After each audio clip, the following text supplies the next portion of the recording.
document that I give to my sellers when I take a listing that tells them an estimated amount that they may be receiving when we close this transaction. And a seller's net sheet, there are numerous seller's net sheet. The one you take when you take a listing, if you receive 3 offers, you may have 3 seller's net sheets. And then the one that I call the final seller's net sheet. I give my seller's net sheet to escrow. Every time I open up an escrow, I give my escrow officer the final net sheet so that when that closes escrow, I can compare my final net sheet. I see the NY from Maria. Okay, you're probably using Maria, what, an escrow officer or something like that to give you the estimated seller's net sheet. And that's okay, Maria. I can tell you that. As long as you can go to court and the judge can say to you, Maria, can you tell me what this net sheet means? Because that's what I think it all breaks down to. Going to court. If I went to court and they asked me today, Mr. Martinez, do you provide a seller's net sheet for your listings and sellers? My answer is yes. If they say to you, can you explain it? My answer is yes. Is it to their satisfaction? I don't know, but I'm going to say yes and yes to all, because that's the two things we can say, either in court, yes or no. And if I said no, they're going to say, Mr. Martinez, can you tell me why you don't provide a seller's net sheet? And I personally think it's pretty stupid or idiotic not to have a seller's net sheet, because I think we'll all be in trouble as realtors. So I'm glad that you're all with me for whatever reason. I will try to do a class on November and one in December so that you can continue to learn. So I'm going to go over the information I gave you.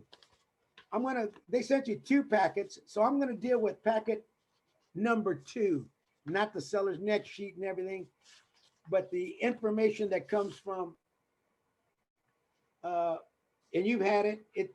There's a document there. It comes from SkySlope.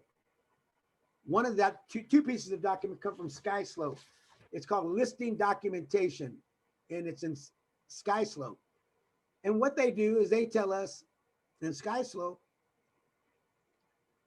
if you're utilizing that, and I would say most of you, a lot of you are, Keller Williams is using it, Century 21, Berkshire Hathaway. I could name Windermere, numerous groups using that platform, or others, you others are using other platforms that are similar to SkySlope. And the point that I'm trying to say on SkySlope, it'll say on SkySlope on that seller's net sheet, and it says if applicable. Okay.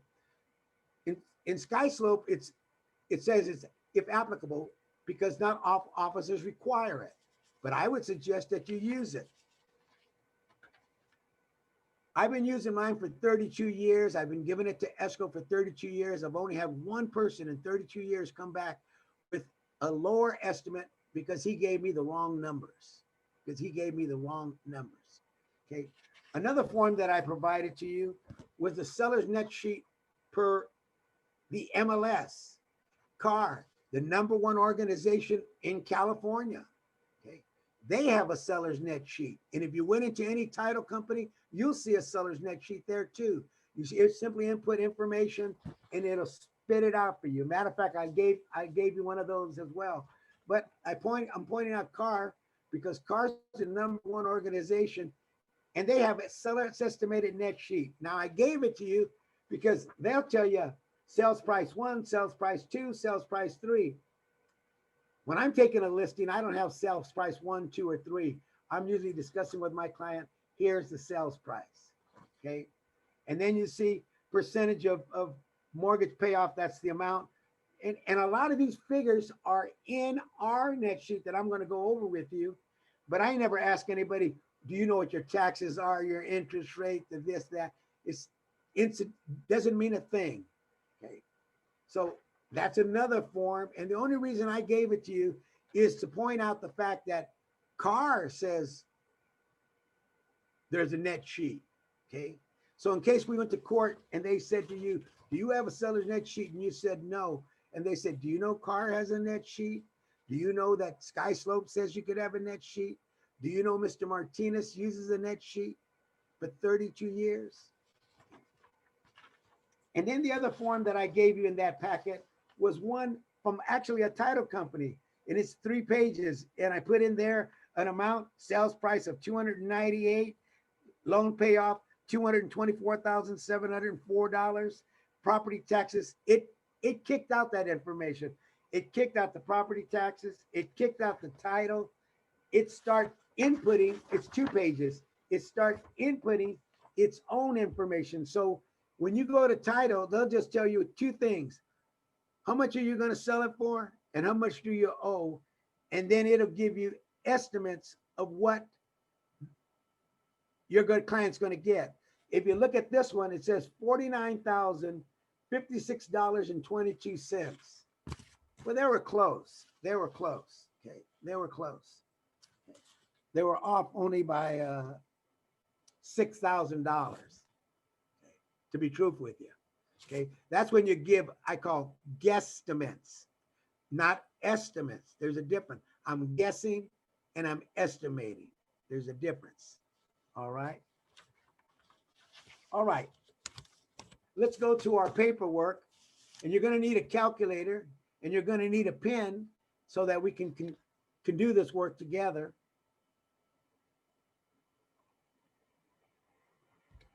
If we are capable of doing more than one, we'll do more than one. If not, we'll just do one. Now, what I gave you,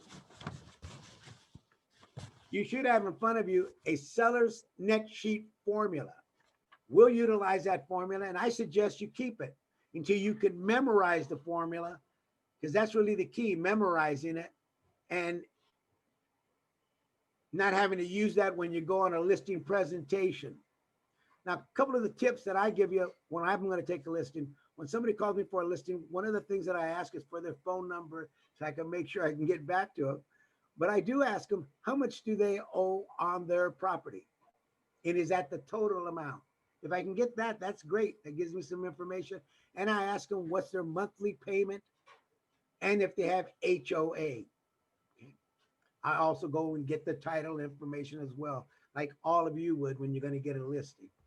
But that gives me heads up because I can already have my listing sheet and have in there what they owe on it, what their monthly payment is, including the HOA. So I can already be preparing my net sheet so I don't have to put everything into it, or I could input it and really have all of it, because that's the key. Commission I'm going to receive and what they owe and the monthly payment. Okay. So I gave you a seller's net sheet formula, and we will go through that together. And I also gave you 2 net sheets. If you look at one, it says number 1, when taking listing. Okay. Now, if you look at it, you can see that I took it at $305,000. When we were there taking the listing, I always ask my buyers, what is your bottom line? He said, Mr. Martinez, I won't take a penny less than $295. So I said, bottom line, $300 to $295.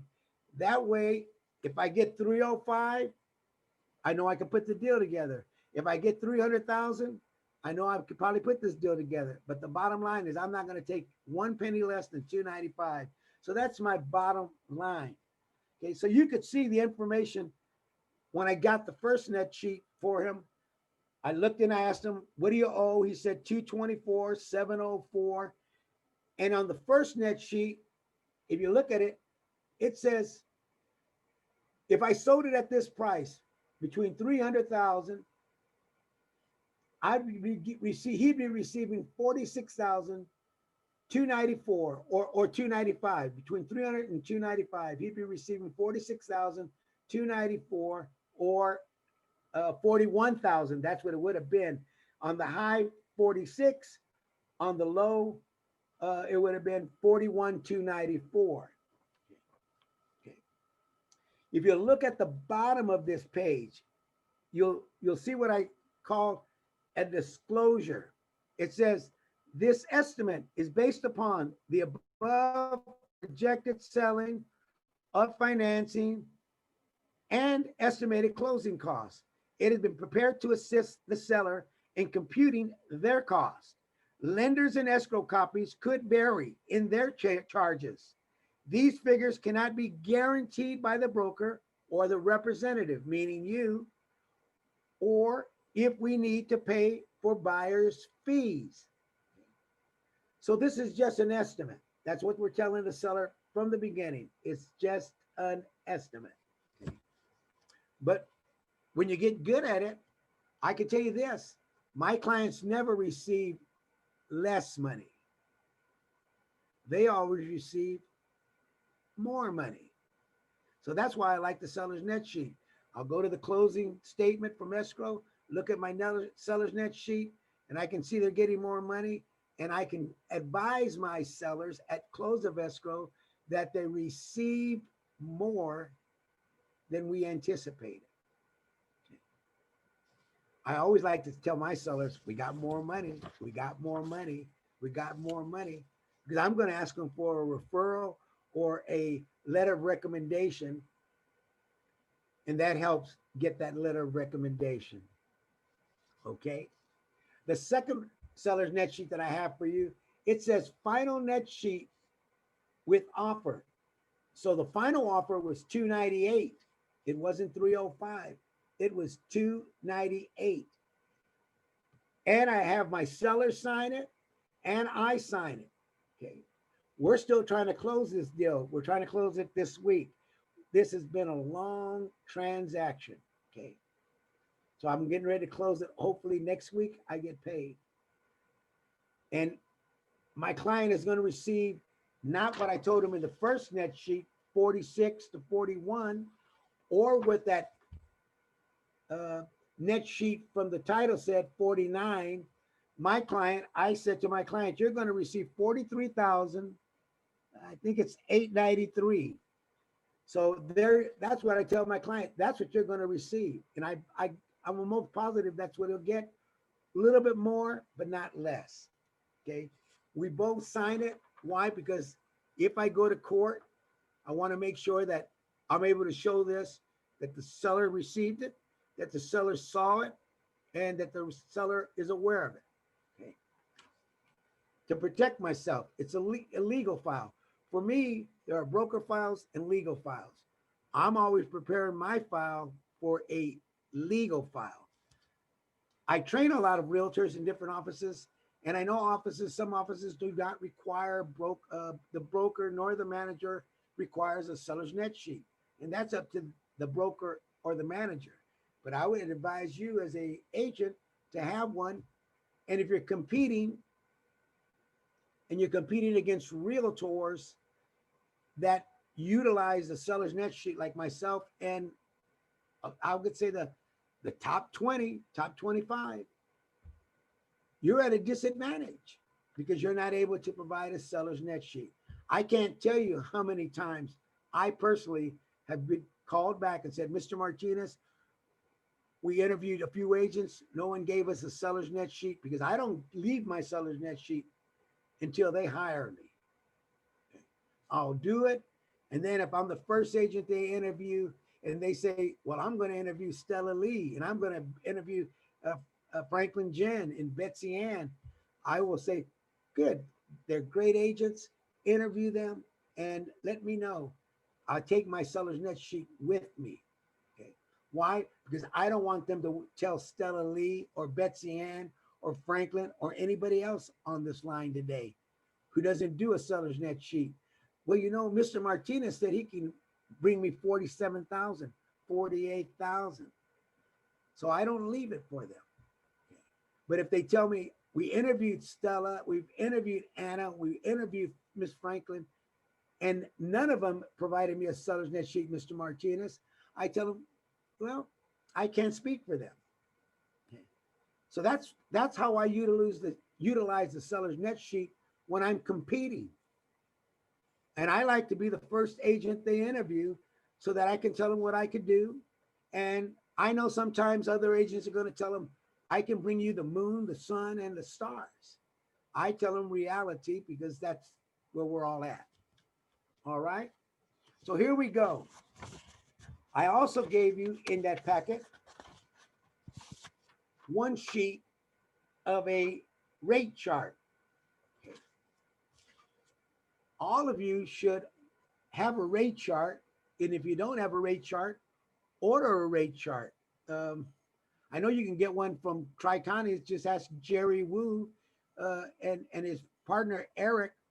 They'll be glad to send you a rate chart or give you a rate chart. Not all title companies provide rate charts any longer. They like us to go to the computer and just say, give us an estimate. But here, once again, when you're going to go to take a listing, you're not opening, not everybody opens up the computer and say, well, let me go to the title and get the information. And if it's wrong, like the one I saw, it's about $6,000 wrong, it's worthless. So I like a rate chart that says, this is what title charges for a home selling at this price. That's basically what it does. So if any of you know, I think he's with, well, Laura will maybe be able to tell us who Jerry's with. I have it in my other office. I'm going to say First American Title off the top of my head. He can get you a title chart, or ask your title representative, can they provide you with a rate chart? You should have one in your office. You should have one in your purse or your automobile and at your desk, and at all times, at all times. Who's that? It's opportunity. When opportunity comes, you need to be ready. And there's nothing more impressive than when I'm at a gathering and somebody says, Mr. Martinez or Laura or Stella, can you tell me what I could get if I sold my home today? And Stella says, well, how much you think your home is worth? And he says, $2 million. And Stella goes, wow. Well, yes, I went to Jose's class. Let me do a rate chart, seller's net sheet for you. That's impressive. I can't tell you how many times I've been around realtors, my fellow competitors, and opportunity knocks. And they'll ask, you know what, I'm thinking about selling my home. Can any of you give me an estimate? I can. I raise my hand up all the time because I want to take advantage of opportunity. So here we go. I sent you just one sheet of a rate chart because that's all we're going to need. We're going to stay in that numeric amount. It goes up to 380,000. We're not going to sell any homes any more than 380. Your dog barks too, huh? Okay, I'm not going to knock because I don't want the dogs to bark. Okay, they think Amazon is at the front door. All right, that's good. Okay, it's all on the chat line. See, I don't look at the chat line. I just continue talking so the dogs can be howling for all I know. And please forgive me. Okay, it doesn't affect cats that way on you. Okay, it's all good. Anyhow, Lori, do you have any figures for us on the yes, no's, and why no's? Well, we had maybe, you can see them in chat. We had about maybe 6 people answer, and 3 were no's and 2 were NY's. Okay. So. Okay.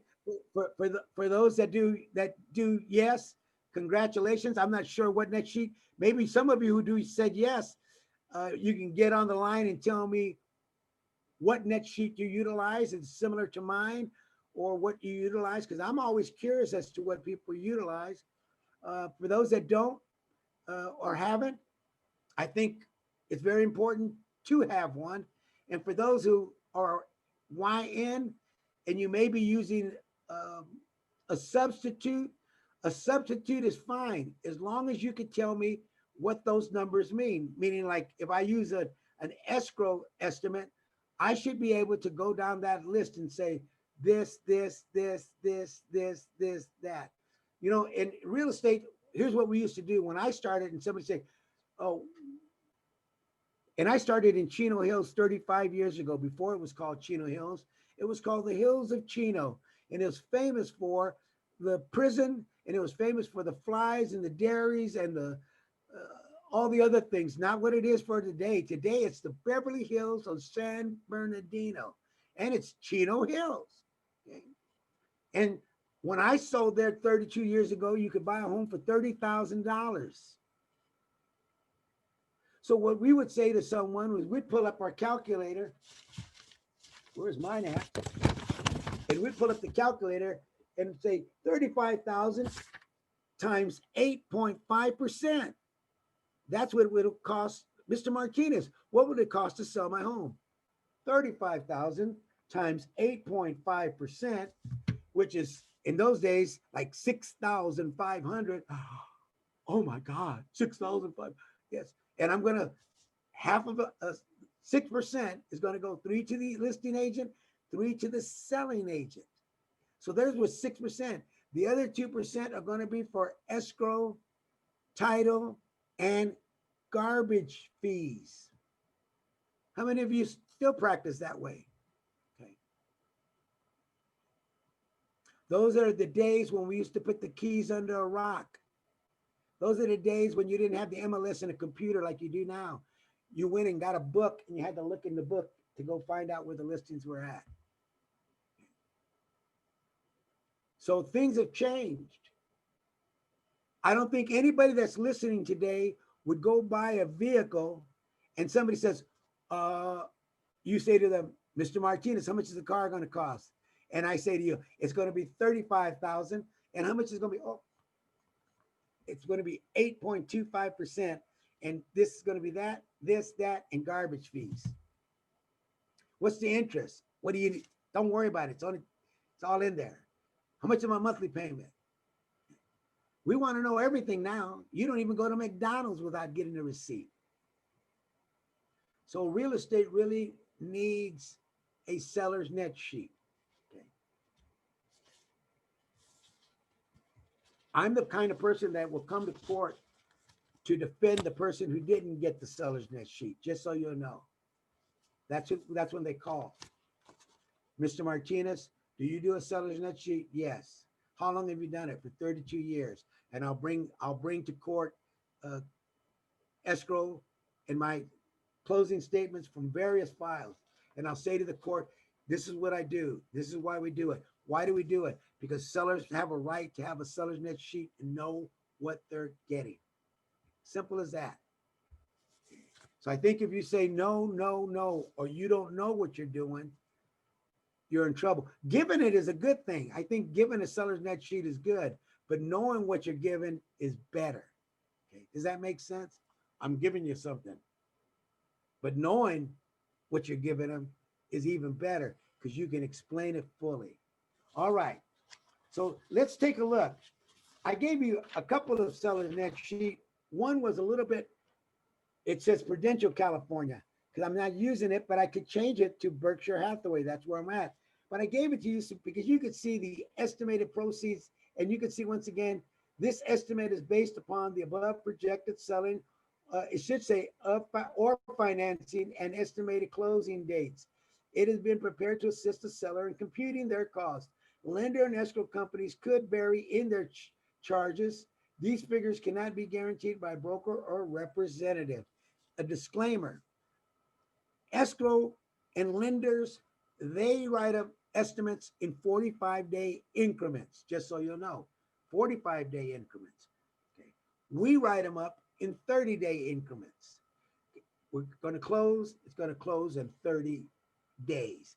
It could close in 60 days, but it's in the mind, it's like a 30-day increment. When we ask the seller how much do they owe, we look at it in monthly amounts, unless we're doing a short sale. A short sale is different, okay? And I'm not going to be discussing a short sale. A short sale, you might owe 10 payments. So I might say, how much do you owe? And you go, your monthly payment. An example, $2,000 a month. Well, Mr. Martinez, I'm behind 3 months. So that's 6,000 plus 2, that's 8. Boom, okay?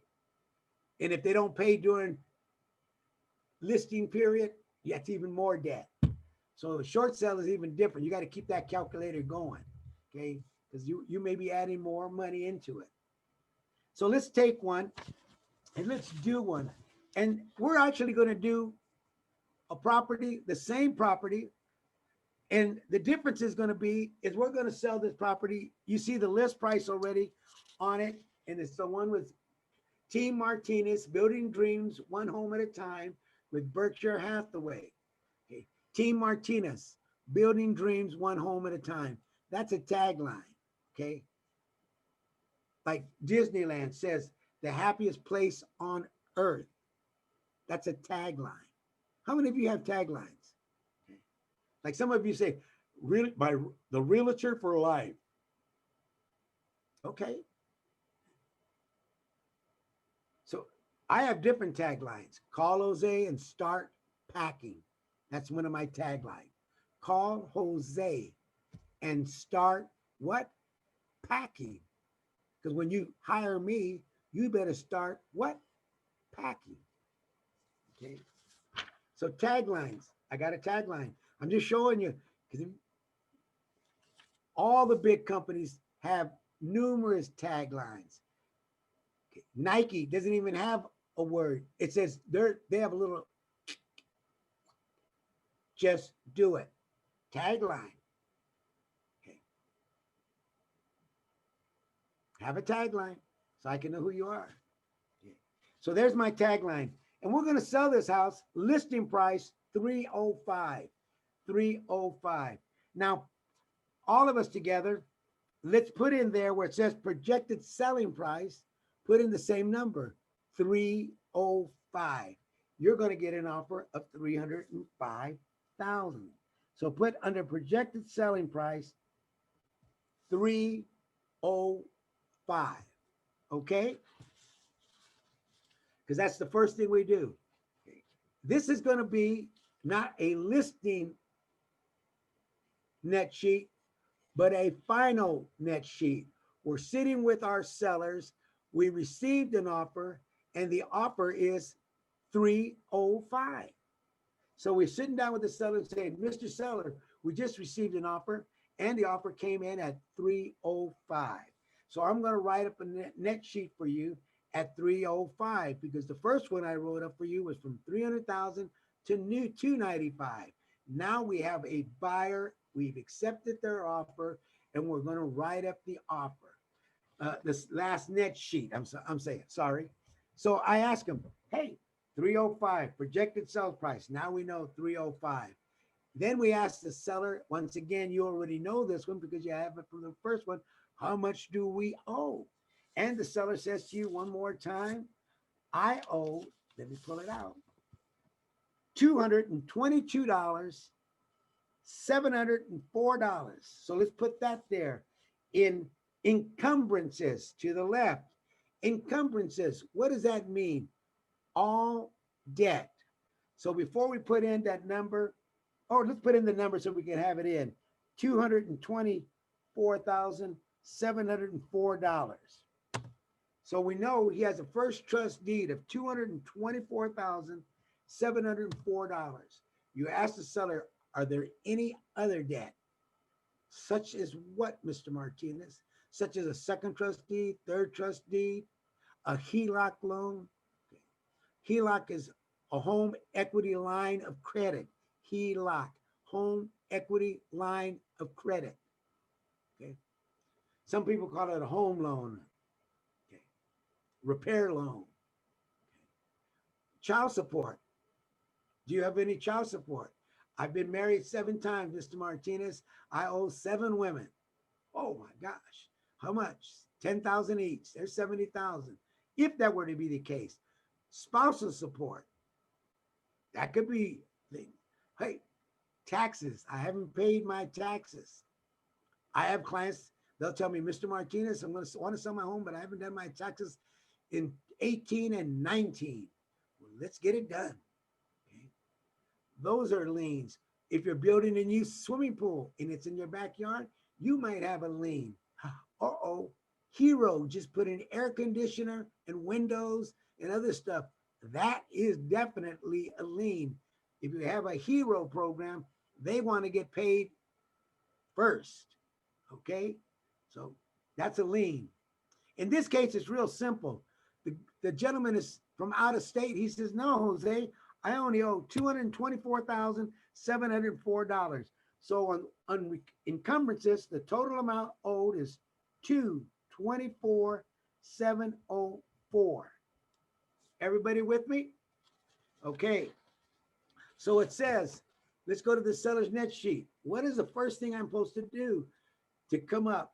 And it says sales price minus projected gross equity. Okay, sales price minus debt gives you, sales price minus debt gives us projected gross equity. So what does that mean? Sales price is 305,000, projected debt is 224,007. So get your calculator out. I will put out on mine. Get my calculator. Find my adding machine here. Here it is. So we say 305,000, 305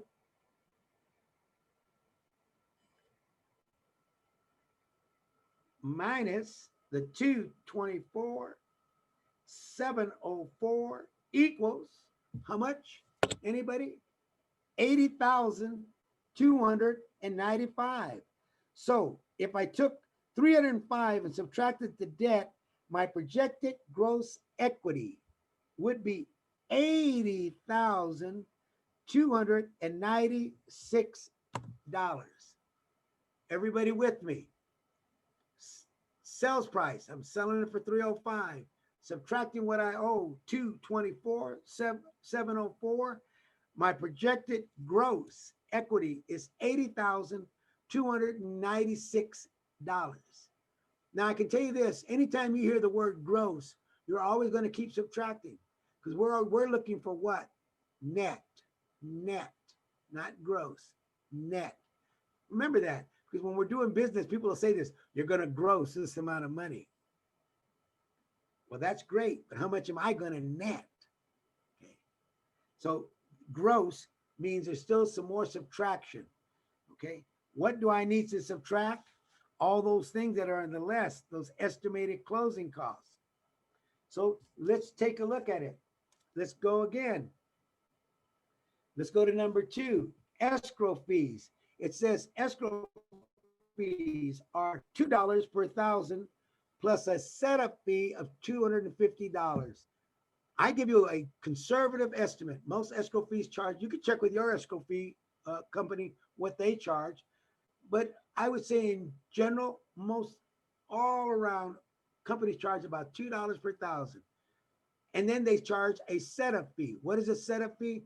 Well, a setup fee is to change the name to Stella Lee, to Laura, to Franklin, or to any of the others. Let me see who else is there so I can point to them.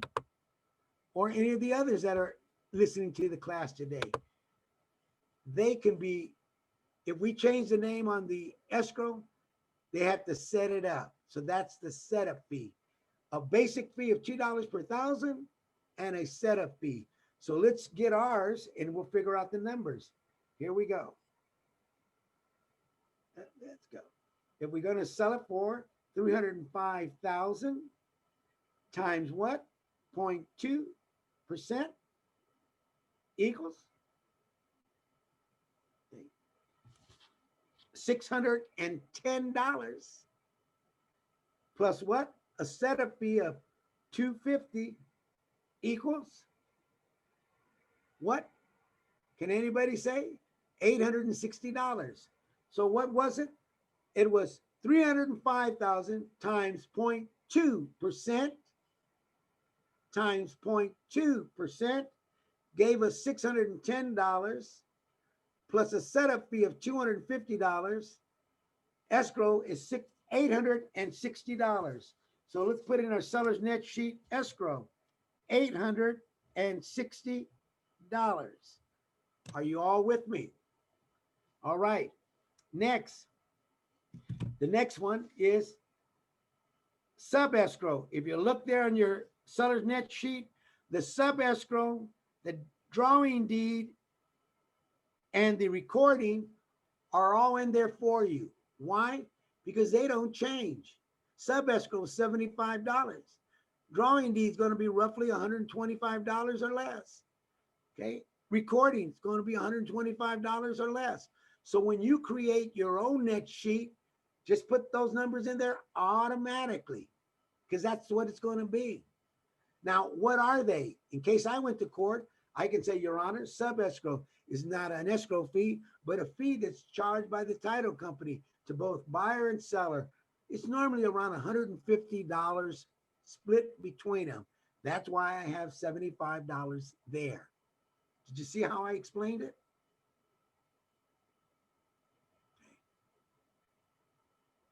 Now, I don't know if you know John Giardinelli. He's one of our attorneys, okay? But I like to be able to explain it so I could mesmerize people like him. Recording, it's number 4 on your seller's net sheet. The seller's net sheet that I gave you is your, what do we call that? Your script. That's your script right there. Learn it. Sub-escrow, $75. This is the fee that the title company will charge, will be split between both buyer and seller, normally around $125, $150, split between both buyer and seller. Boom, there you go. Okay, recording fee is $125. Could be fees of recording, of reconveyance, or for attorney documents. That's what it's there. Fees for what? Reconveyance or attorney documents. Number 5, drawing deed. What is a drawing deed? It is a fee to draw up what? The grant deed. It is a fee to draw up what? The grant deed. It's right there. There's your script. Now, I know all of the offices I'm speaking to right now, they live to preach to you about scripts. Learn to do it like a parrot.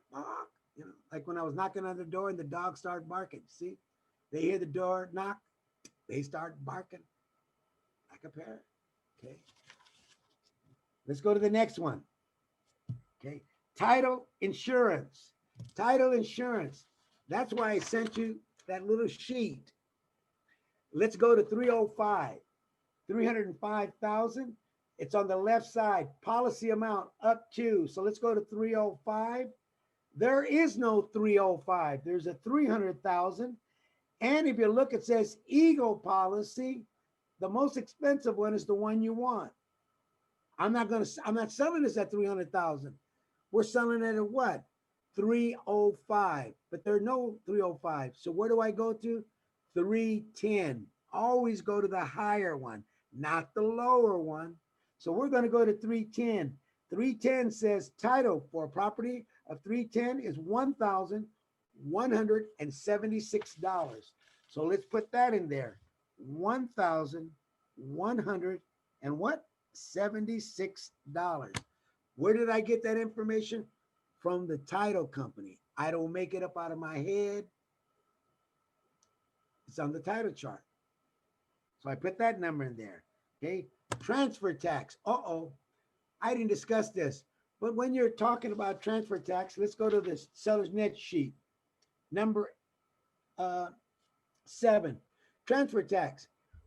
Most of you are going to work in 4 counties: San Bernardino, Los Angeles, Riverside, and Orange County. Those are the 4 counties I'd say all of you are going to work almost your entire life. Okay. I've gone into Kern maybe 2-3 times. Okay. So having said that, Riverside and San Bernardino, their transfer tax is $1.10 per thousand. It hasn't changed. When it changes, you'll all know. Orange County and LA County doesn't change. $2.20 per thousand, half of what San Bernardino and Riverside charge. So if you live in Orange County or LA County, $2.20. Riverside, San Bernardino, $1.10. Simple as that. There's the script. Walk like a parrot. How much is the transfer tax? In San Bernardino and Riverside, $1.10 per thousand. Orange County and Los Angeles is $2.20 per thousand. Okay. You get out there to Alameda County and all those places, now you're talking about 8, 11, 12 or more dollars per thousand. They spend more money. Okay. So we're going to say that this house is in Chino Hills. So that's you can't find a house for 305. Well, you can't find one not in Chino Hills, but San Bernardino County. So we'll call it San Bernardino County. So the transfer tax in San Bernardino County is what? $1.10. And here's what our chart says. Learn it this way, then you could do it any way you want to. It says, put in there, we're selling it for 305,000, divided by what? 1,000, divided by 1,000 equals, it should say 305. 305 times what? Times 1.1 equals $335.50 times 1.1, not percent, times 1.1, 2.2. So I said 305 divided by 1,000, 305,000 divided by 1,000 equals 305 times 1.1 gives me $335.50. Let's put that in transfer tax. $335.50. Are you all with me? Okay. Now I want to show you why I gave you the formula. Okay. Because I know a lot of you are out there saying like that, well, Mr. Martinez, I can figure that out. If I'm selling a house for 800,000, I don't have to go 800,000 divided by 1,000. It's 800, or 750 divided by, I don't need to do that, Mr. Martinez. Come on, give me a break. But I'm giving you the formula because I know all of you are intelligent people. But here, just put this number in there. You're selling it for $305,923.33. Did you get that? $305,923.33. Now tell me what it is at 1.1. See, now you could do it by divided by 1,000, because that's the formula Mr. Martinez gave me, equals 305.92333 times 1.1 equals $336.51. Okay, almost 52, because it's 336.515663. That's why I gave you the formula, so that you could come up always with the exact number, no matter what number they throw at you. Okay. All of us are usually going to be doing everything in round numbers. I'm selling it at 295,100. 380,000. So you don't have to figure out everything like I'm doing. But if you ever need it, you have the formula. Whatever the price is, divided by 1,000 times transfer tax of 1.1 or 2.2 will always give me the right number. Okay? That's why I gave you all of this information, so that you can be understanding of what I'm doing, so that you can understand it yourself and be more intelligent. But in this case, our transfer fee is $335.50. Are you all with me? Great. Okay. Now we're at prepayment penalty. Prepayment penalty is a question I ask, but in today's market, hardly anybody has loans with prepayment penalty. But I still ask the question, because there might be a loan out there that's old. So I asked the question, is there a prepayment penalty? In this case, the seller said, no, Mr. Martinez. So there's a zero already in there, zero. Now, if somebody said to you, yes, I do have a prepayment penalty, put that number in. What do you think that amount is? 5,000, 200. If they said something like this, I don't know, then you put a check mark next to that and say, can you go and check with your lender and find out what that amount is. Anytime somebody gives you an I don't know, put a check mark next to it because you can't finish it, and ask them, can you check with your lender or whoever to give me the right number? Okay, because it should never be I don't know.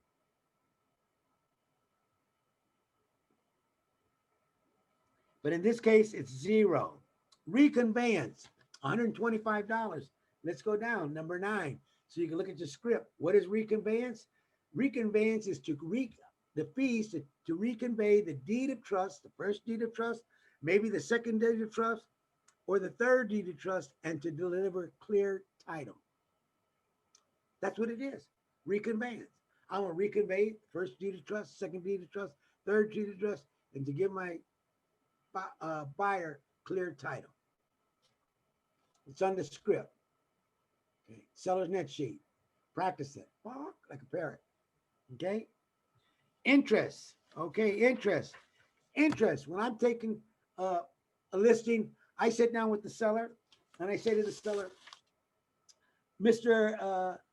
Seller, what do you owe on your monthly payment? And if the seller said, in this case, the seller said, I owe $1,762. That's my monthly payment, $1,762. And I said, do you have an HOA? And he said, no, my total monthly payment is $1,762. But let's pretend he said, I have an HOA of $100. Well, now my monthly payment is $1,862 because I include that $100 to the monthly payment. Okay, that's the total interest for the month. If you told me I had 2 HOAs, $100 each, then now it's not $1,762, it's $1,962. Why? Because I have 2 HOAs of $100 each.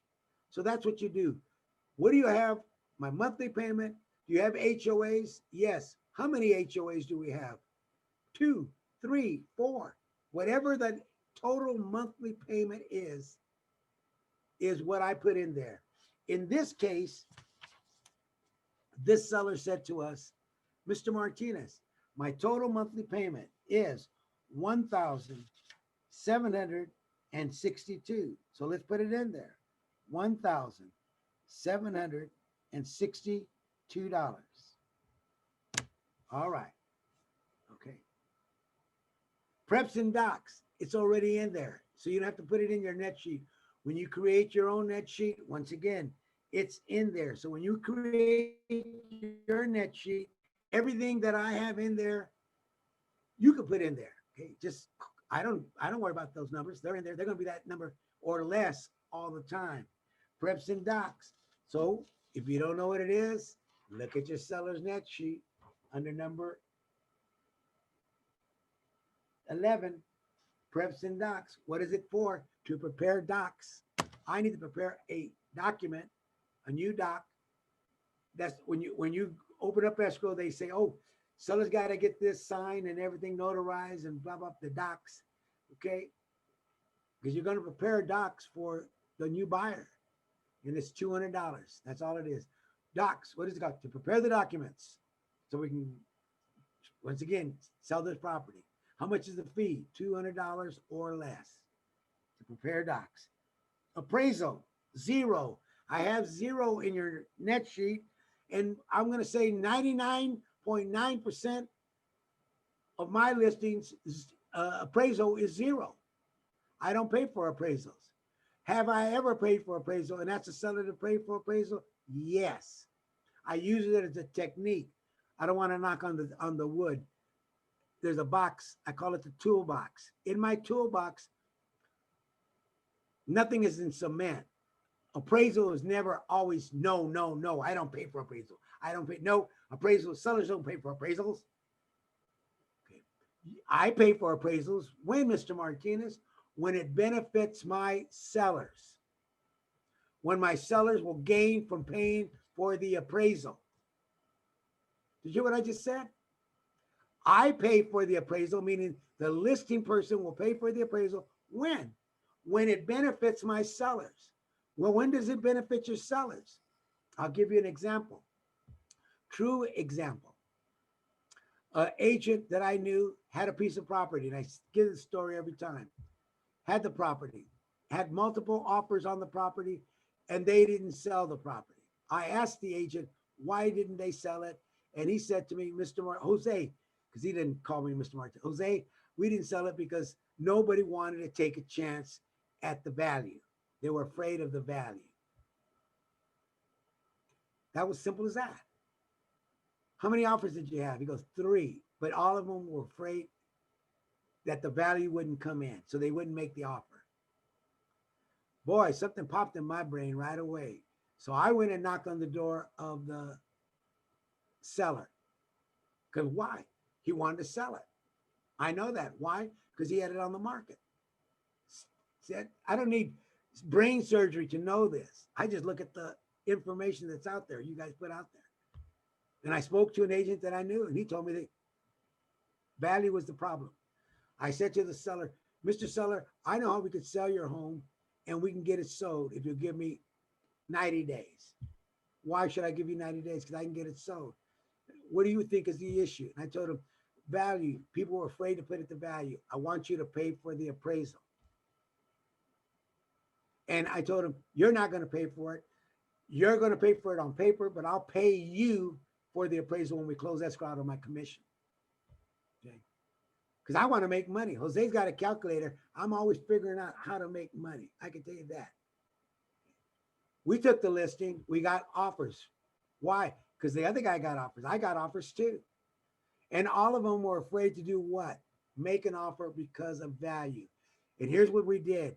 We said to all of them, we will pay for the appraisal. We took the objection out of the equation.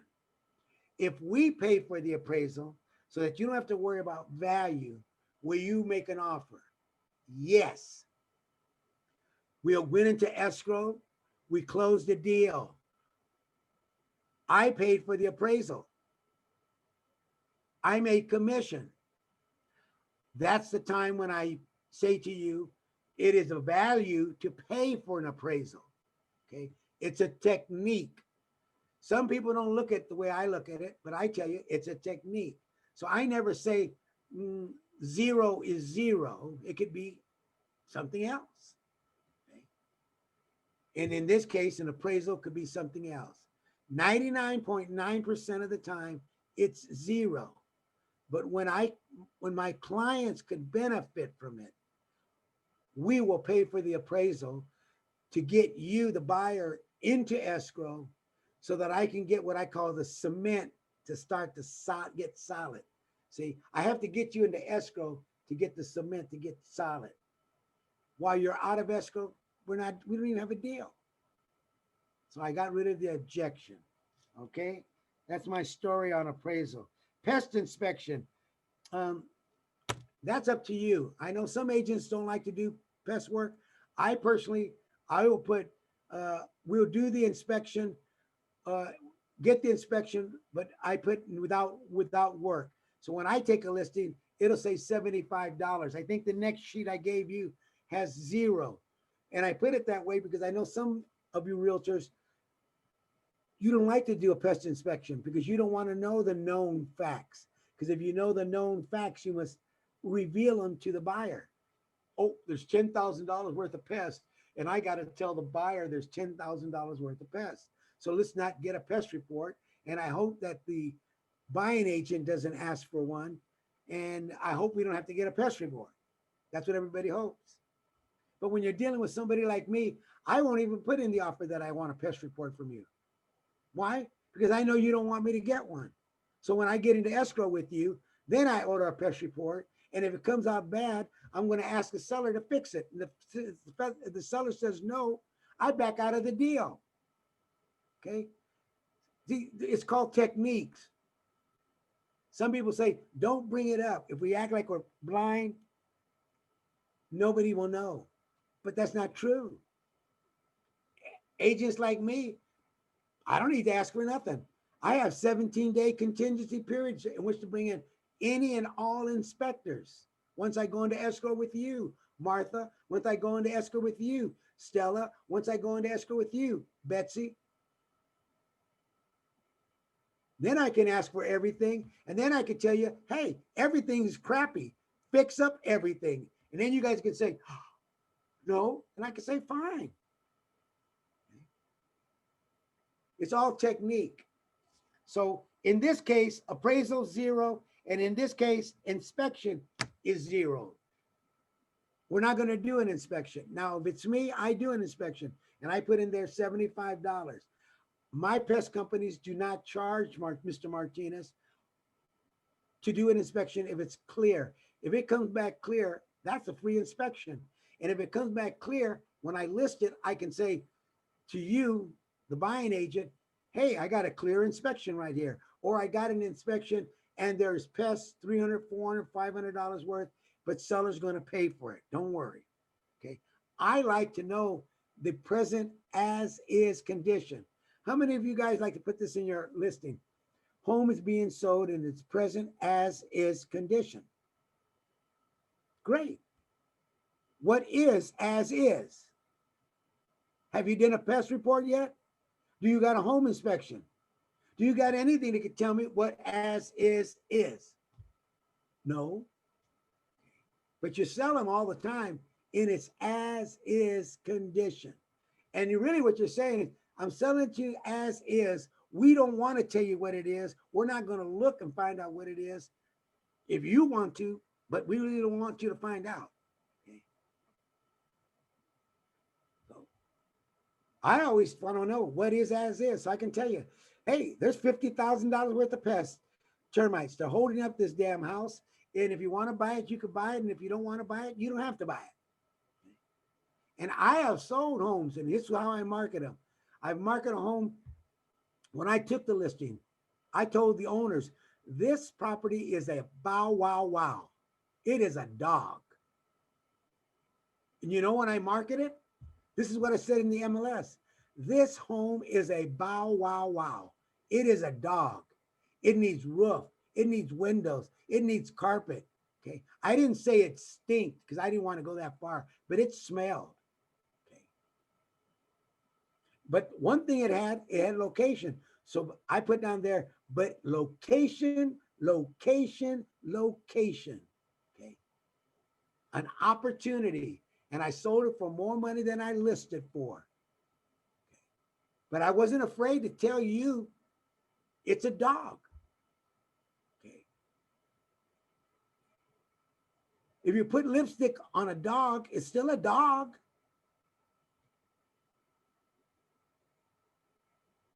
Okay. As is. Okay. In this case, we got an offer. FHA, VA.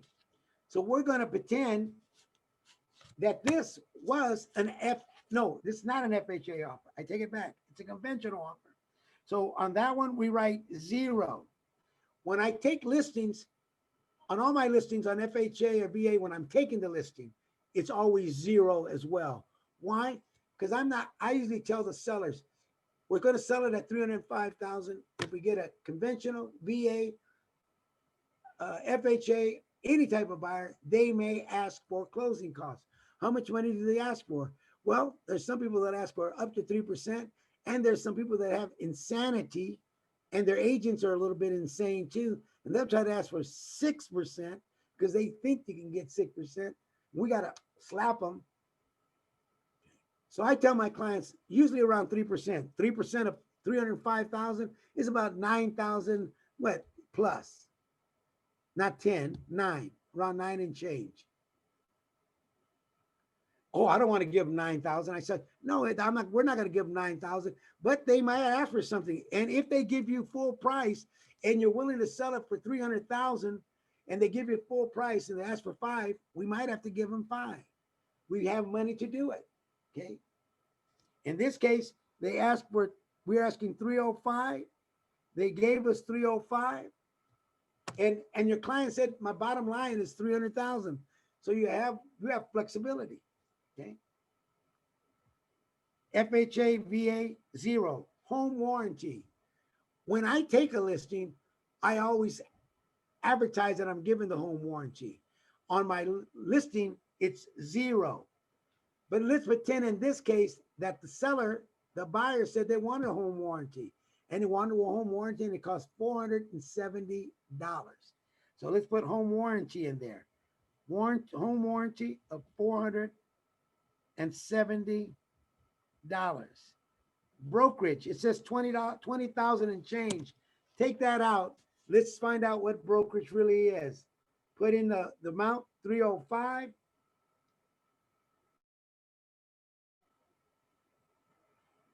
times, let's say 6% times 6% equals 18,300. 18,300. Is that what you guys got? Let's do it again. 305 times 6% equals 18,300. So the commission is going to be 18,300. Take out that other number, 18,300. Okay. At 305, commission is 18,300. Are you with me? Okay. Buyer's fees. We're going to pretend on this offer that they did ask for buyer's fees. It's conventional offer, and you guys went back and forth, and they asked for 5,000 in the beginning, but you guys settled on 3,000. 3,000. So let's put in buyer's fees, $3,000. Okay. Buyer's fees. That could be conventional, anything you want. But in this case, when we're making up a story, you got your final offer, you went back and forth. They said, give me 5. You guys said, no, we'll give you 3. They said, okay, $3,000. The next one is miscellaneous. You see a number already in there, 500. Any home in the seller's net sheet that says a home of 0 to 500,000, $500. From 501 to $1 million, make it $1,000 miscellaneous. 500 from 0 to 500,000, from 501 to $1 million, 1,000. Even from $1.2 million, put 1,000. Okay, if I got to $1.5 million, I might put a little bit more. Who knows? Okay, what is miscellaneous? Mr. Seller, miscellaneous is an amount that I put into the estimated net sheet that will cover in case we open up escrow items that we don't know about. The buyers are going to be doing a home inspection, and during that home inspection period, they may bring up items that they want rectified. This amount that we're putting in now will be there to rectify any issues that come up. Like they came up and you guys did, we get into escrow, you guys did a home inspection and you came up with replace the screen, do this, do that, do this. And let's say the total amount came out to $380. Wow, there's the money. $400, there's the money. $500, there's the money. $600, there's some of the money. Okay, so I like to have miscellaneous money there already, because in the old days, this is what we should do. We'd go back to the sellers and say, buyers are requesting repairs, request for repairs, you know that one. Then you got to come back with a form, RRRR, the form. So what does that mean? I'm replying to the request for repairs. And your seller says, I don't want to pay for that. I don't want to pay for the screens. I don't want to pay for the fixing of the oven. How much was that? $480. I don't want to pay for it. Well, with me, I already have the money there. I don't have to come and grovel and beg my sellers, please, please, please, please pay for it. Okay. So I get the money in there to begin with. And I say to them, in the event that we don't use any of this money, it goes back to you. So you may have a higher net when we close. Okay. And when I have homes of a 900,000 or 800,000, and I have $1,000 in there in the miscellaneous, I don't use all that. So my sellers wind up getting what? More money, more money, more money. Okay. So it looks like to them when they're doing the seller's net sheet, I'm going to get less money. But in essence, if you don't use it, they're going to get more money. Okay. Does that make sense to you? All right. It's miscellaneous. Non-owner occupied. Now it says in your sheet, non-owner occupied. Okay, take a look at it under miscellaneous. Actually it's number 20, non-owner occupied, number 20. Okay, meaning the sellers do not live in the home. It could be a rental. They don't live in it. Simple as that. Non-owner occupied. I'm renting it out. Okay. When they don't rent it out, the state of California, federal and state tax got to come out of it automatically. Escrow is going to hold it automatic. As soon as you tell them this is a non-owner occupied property, seller will automatically, escrow will automatically have to pay 3.33% for federal and state. Escrow will take out that amount of money. Why? In the event that your sellers haven't paid the federal or state, some of that money or all of it will be in escrow so the escrow can pay it off.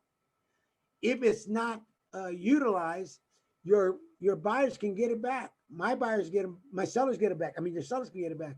How? When they do their taxes. When they do their taxes, they're going to take their closing statement to their CPA, and they're going to see, oh, escrow took out 3.33% for state and federal, but we already paid that. So they're going to go through taxes and get that money back to your seller. So I tell my sellers, if you paid your state and federal and you do your taxes, you're going to get that money back. If you haven't paid your state and federal, they're going to take that money and keep it. And they possibly could ask you for more if you owe more. Okay. It's as simple as that. Now, I want to make clear for some of you who may be dealing with international buyers. What does international mean? Anybody that doesn't live in the United States. You live in Mexico, you're international. Canada, you're international. Yeah. China, you're international. Okay. Russia, I'm international. Okay. Hong Kong, you're international. Anybody who's not USA, international. Now, there's the international is a different fee. I'm not discussing that with you, but I'm going to let you know a little bit about it. When somebody that's an international buyer, and I know some, they buy property and they don't live in their properties. So they have a double whammy. They not only are international buyers and have to pay a fee for being an international buyer, they got to pay that fee too of 3.33%. So when I have international buyers, automatically I'm thinking 10 to 15% for being an international buyer. Okay. It all depends on the price of the house that they bought. It might be at 10%. If it's a high end, real high end, I'm going to be thinking 15%. So if you were out of state and I said you're international, and I'm going to be saying subtracting 15 plus 3.33% plus commission. Can you see how those fees start to mount up? So if you're dealing with international buyers, we're going to be you're talking about fees that we're not talking about here in this. This is what I call a meat and potatoes, selling a house, normal, regular houses. Okay. If a citizen but lived abroad is international, no, he's a citizen. That's a good question. If it's a citizen, I have said, once again, that was a very good question, Betsy. I have clients of mine that are born, raised, and just voted in Berlin. They're citizens.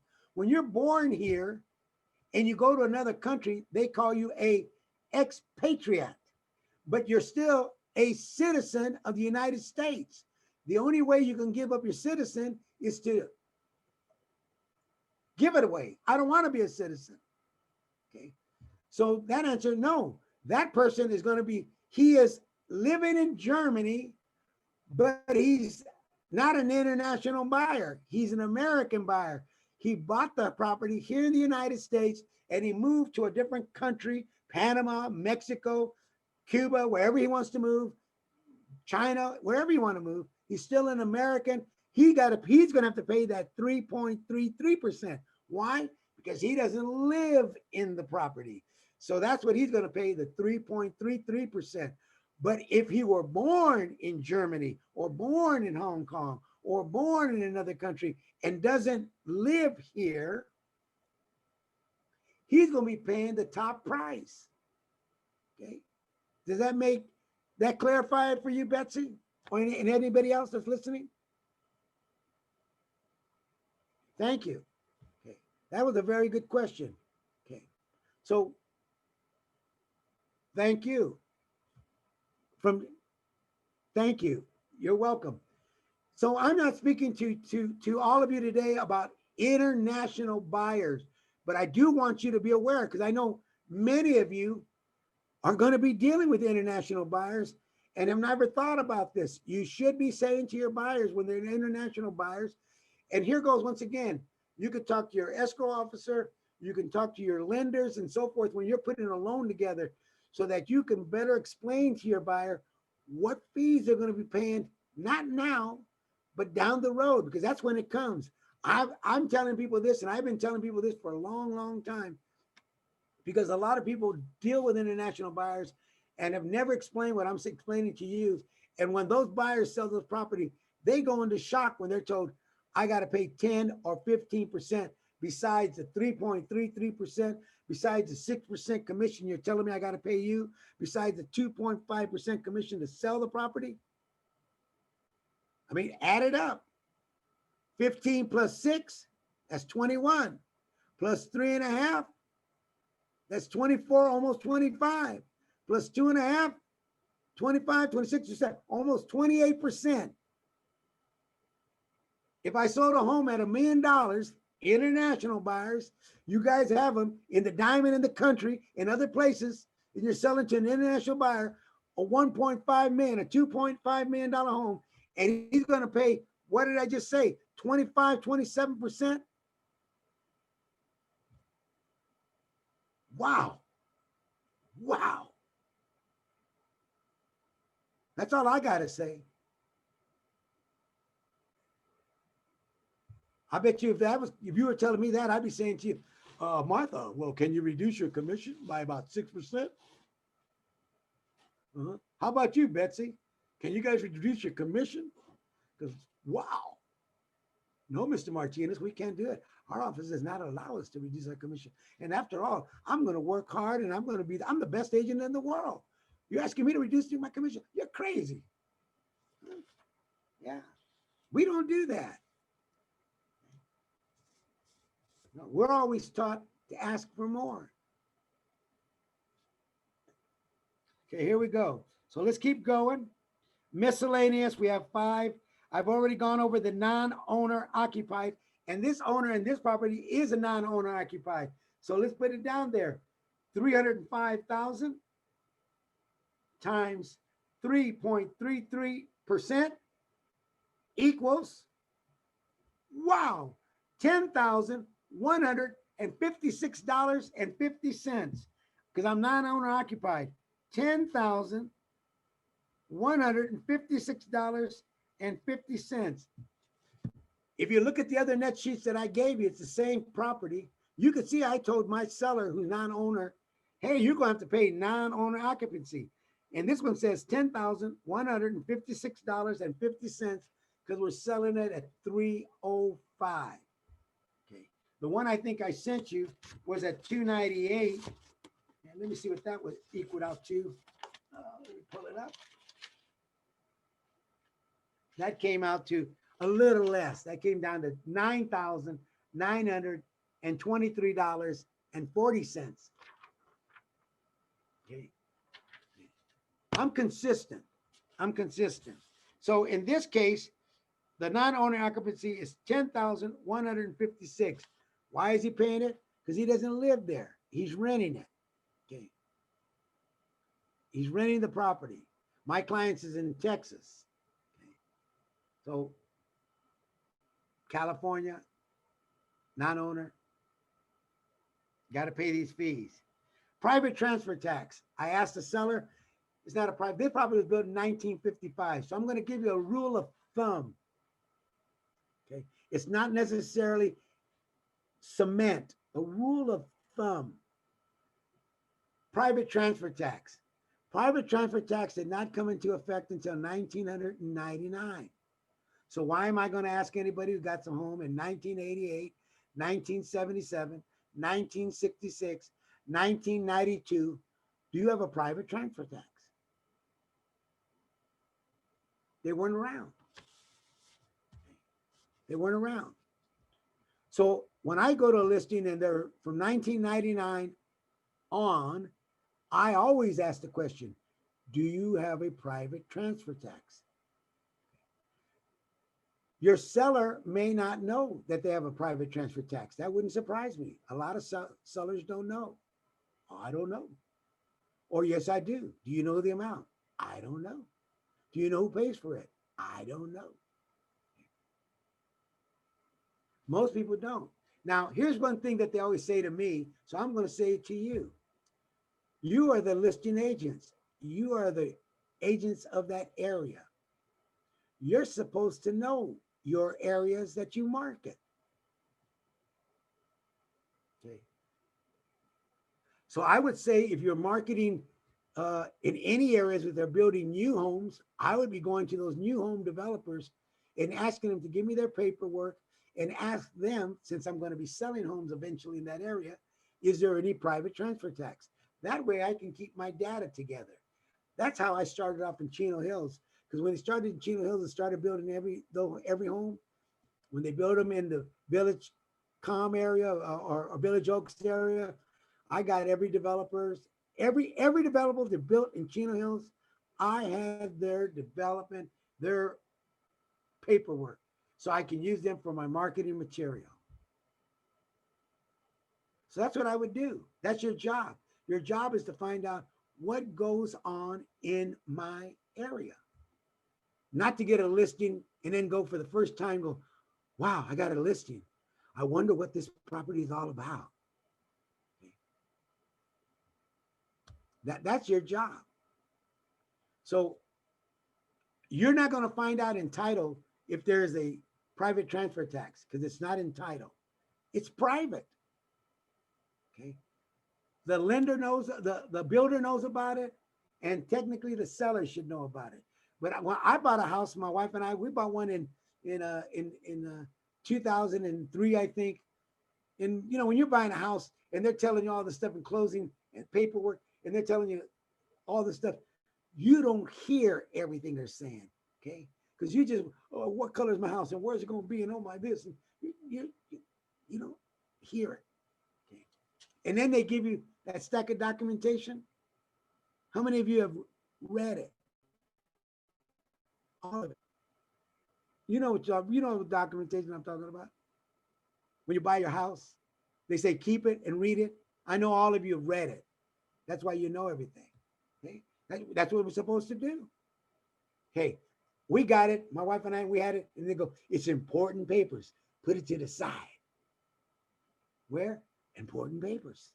Did you read them? No.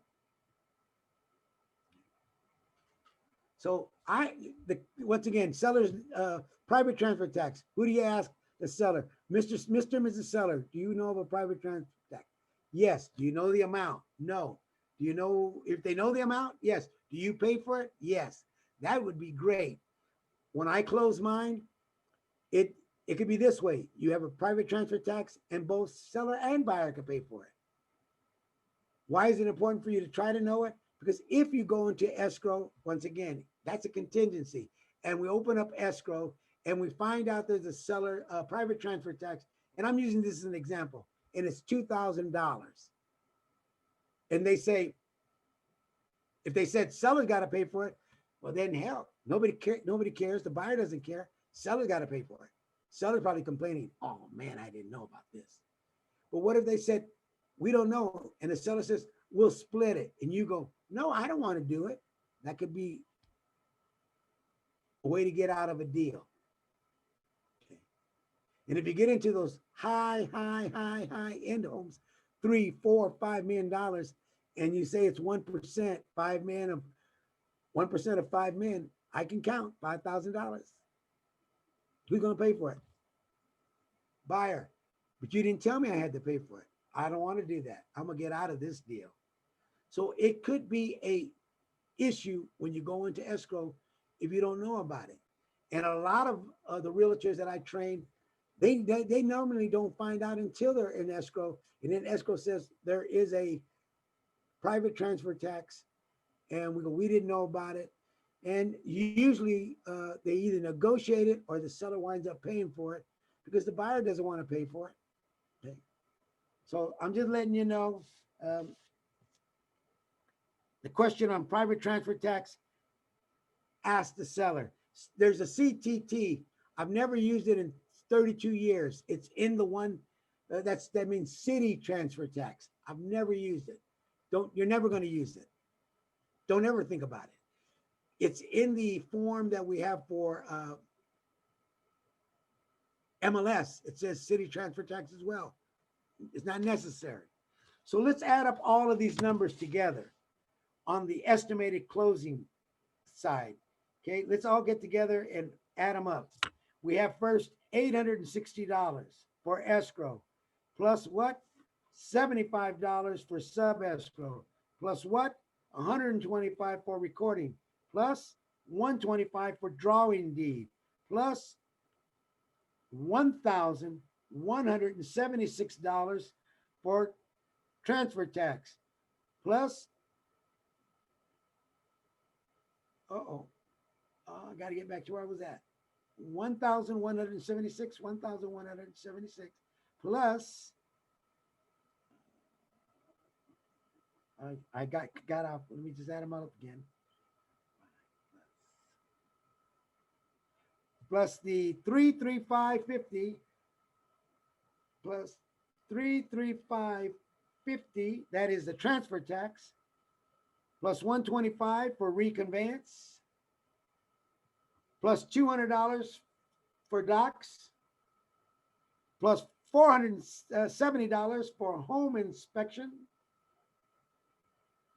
Plus 18,300 for commission. 18,300 for commission. That's the one you always have to justify. My God, you charge so much. Okay. Plus buyer's fees of $3,000, plus miscellaneous fee of $500, and plus non-owner occupied $10,000, $10,156.50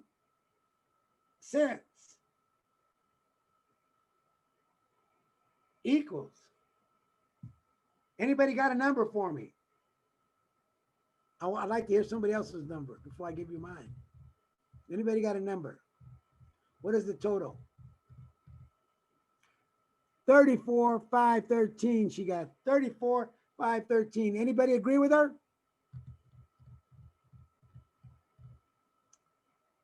Somebody else throw a number. 37,285. Wow. How can that be? How can we be from 34 to 37?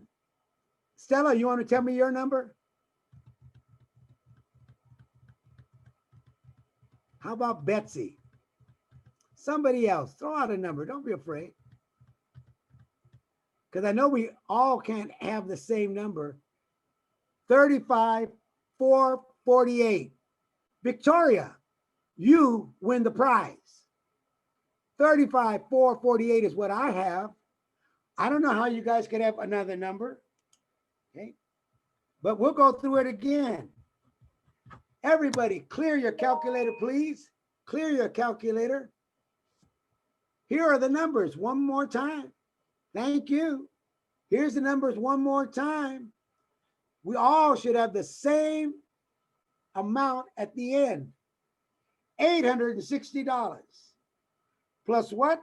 Sub escrow of 75. Plus 125. Plus 125.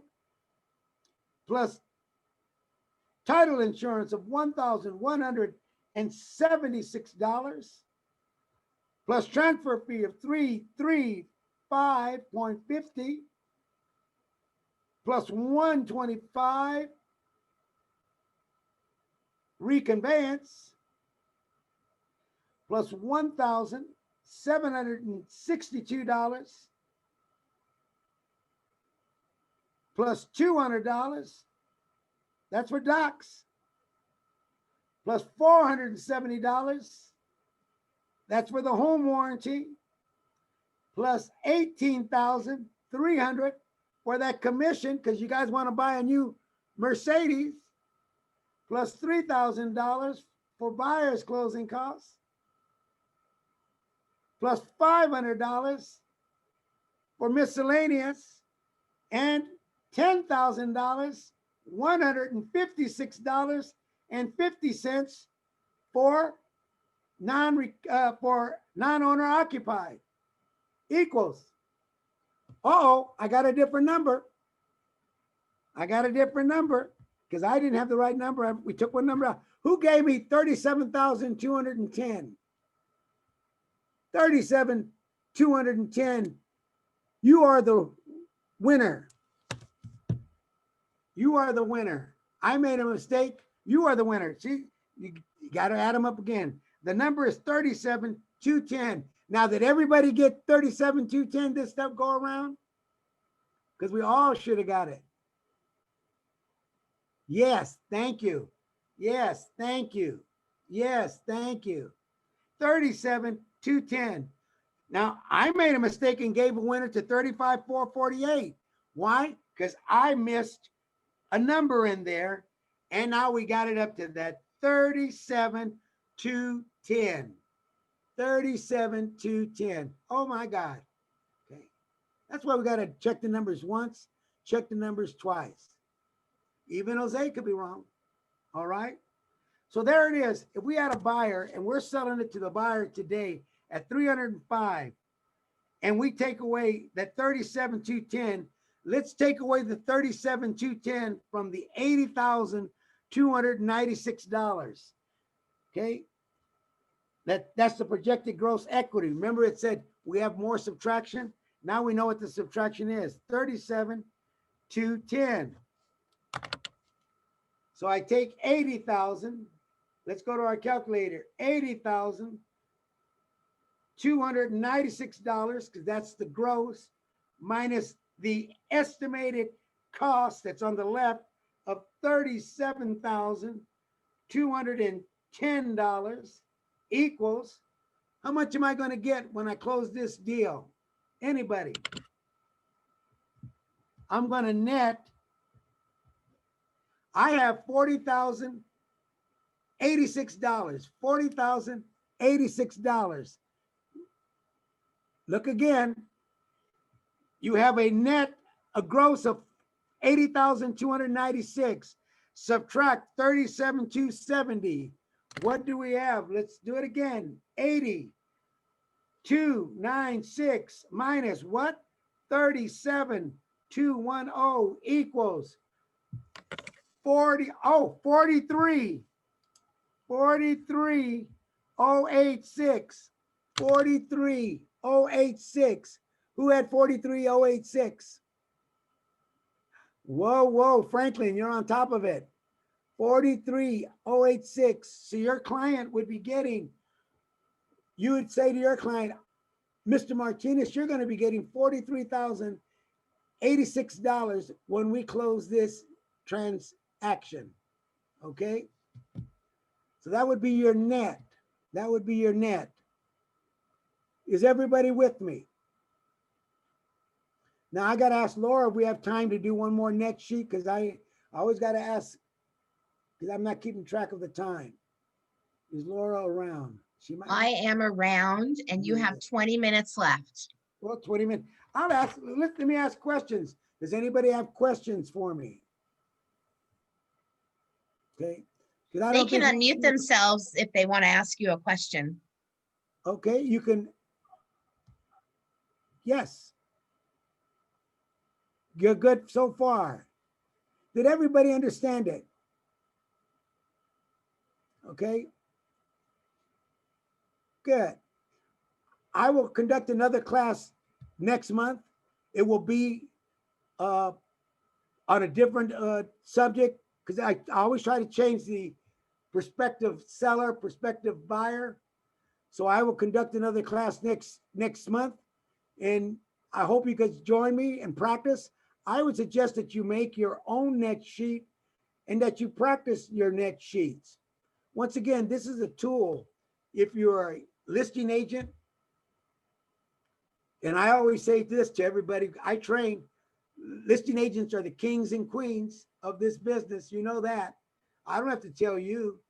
If you have a listing right now, I have a listing, a couple of listings, and I have buyers. My buyers and I, we're out there looking at lots of homes right now to try to get one. And as a listing, I just sit around and wait for all you guys to come and bring me offers. I like it the other way around. Okay. I'm more in control as the listing agent, and I have more latitude. So I always tell everybody the listing agents are the kings and queens. Get out there and market so you can all be kings and queens of this business. Okay. Let's be fair to one another. Let's be good to one another. Practice good real estate. Once again, I commend all of you for taking the time to come to this class. I believe a seller's net sheet is paramount for your file. I think it's paramount to take a listing. It shows that you have value. And if anything, that's what realtors are, their worth is what value do you have for me? Okay. My clients, they like Mr. Martinez because I bring value to them in different ways. And you know, I'll use simple ones for you. Your clients will ask you, can you give me a carpet company? Can you name a paint company? Can you tell me a name of a cleaning company? Do you know anybody, a good plumber? They didn't teach that in 101 real estate, that we had to know these things, but that brings value to us. No escrow companies. Do you know lender companies? What value do you bring to your clients? And a seller's net sheet brings value to you and brings value to your client. And I've used it numerous times and shown it to my clients, and then they'll say, can you leave that, Mr. Martinez? And I don't leave it until they hire me. And especially they tell me, no, I'm going to be interviewing Franklin and Betsy and Stella and everybody else. And I said, no, why don't you talk to Stella, Betsy, and Franklin and let them tell you what they think. But now I know Stella, Betsy, and Franklin have been in my class. So I know that Stella, Betsy, and the rest of you, I can't see all your names. That's why I mentioned those three. The rest of you are going to be capable, hopefully, of taking a listing, using a net sheet, and competing with other realtors. And I'll leave it at that. Laura, thank you. Thank you all for the opportunity to be of service to you. And I look forward to seeing you again in 1 month. Thank you, everyone. Thank you. Take care. Now I got to learn how to get out of Zoom.